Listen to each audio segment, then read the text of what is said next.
আজকের রেসিপি গোলবাড়ি স্টাইলে চিকেন। চলুন দেখি রান্নাটা স্টার্ট করা যাক। সর্ষের তেল গরম করে শুকনো লঙ্কা, পেঁয়াজ, গোটা গরম মশলা ফোড়ন দিলাম। এবার চিকেনটাকে দিয়ে ওর মধ্যে একটু ভেজে নেব, যাতে চিকেনের গন্ধটা নষ্ট হয়ে যায়। এবার মিক্সিতে আমি একটা পেস্ট বানিয়ে নিয়েছি। শুকনো লঙ্কা, গোটা গোলমরিচ, সামান্য একটু জিরে, মৌরি, আদা, রসুন, কাঁচা লঙ্কা, শুকনো লঙ্কা আর একটা গোটা পেঁয়াজ দিয়ে একটা পেস্ট বানিয়ে নিয়েছি।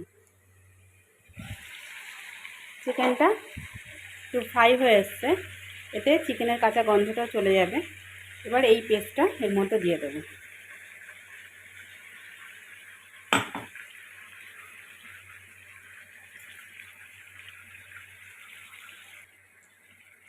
আর এর মধ্যে